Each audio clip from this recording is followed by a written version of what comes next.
Memoirs of a Goldfish by Devin Chillen.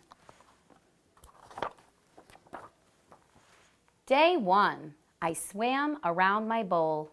Day 2, I swam around my bowl twice. Day 3, I swam around my bowl. I thought about taking a nap, but fish don't sleep, so I swam around my bowl. Day 4, I got some company today. I don't like the looks of him one bit.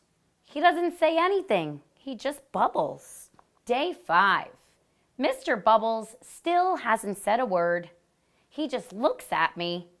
I said hello today, and he said, "Gulg, gulg, gulg." He's creepy. Day 6. Today, my bowl looks like a garden. There are a bunch of plants in here now. I guess I'll have to water them. Great. Day 7. Mr. Bubbles and I now have company. He's a snail. He says his name is Mervin, and he likes to eat the slime off the inside of the bowl. He's disgusting. Day 8. Things are getting very crowded. While watering the plants, I met a crab named Fred. I offered him my fin, and he nearly cut it off. Even Mr. Bubbles is afraid of him. Fred says I should stay on my side of the bowl. Look, I said, the whole bowl is my side of the bowl. He snapped his claw and Mervin fainted. I gotta get out of here. Day 9. That does it.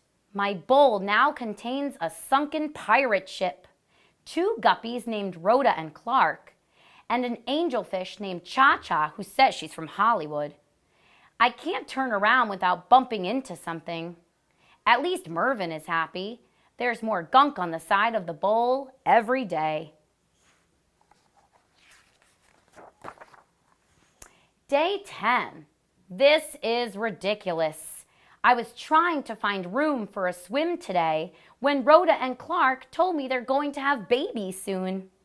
Like there's room for that. Fred knocked Mr. Bubbles over and he became tangled in the plants.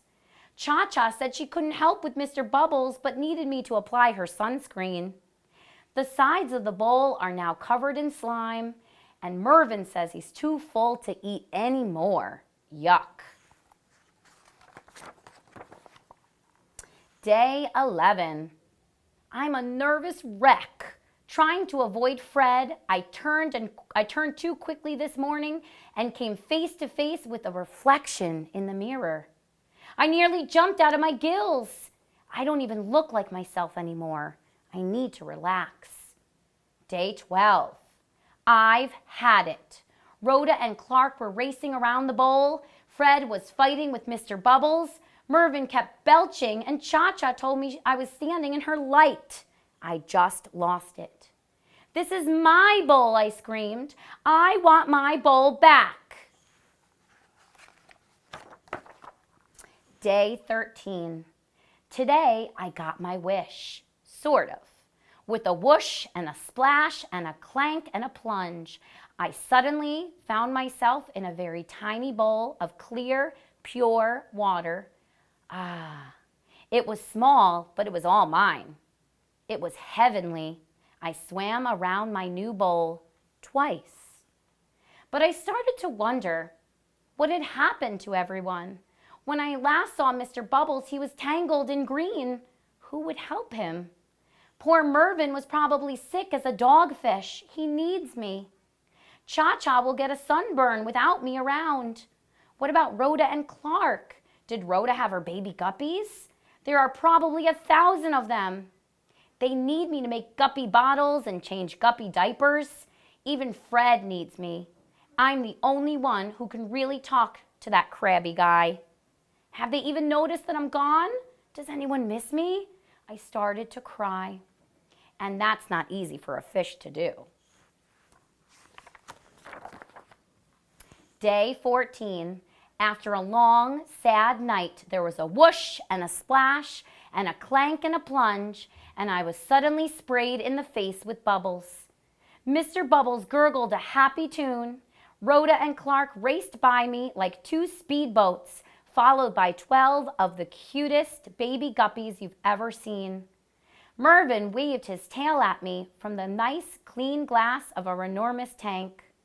Cha-Cha sat happily beneath an umbrella. I think even Fred missed me.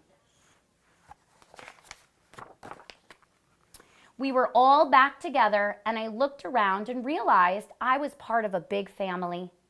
I guess I must have smiled because Clark said, "You look happy." I wanted to see for myself. "Where's the mirror?" I asked. "What mirror?" asked Clark. "We don't have a mirror," said Fred. "No mirror? No wonder I didn't look like myself. It wasn't me I was seeing." "Her name is Gracie, and she's the color of a fresh tangerine. She's a Pisces, just like me. And today we're going to swim around the tank together." Twice.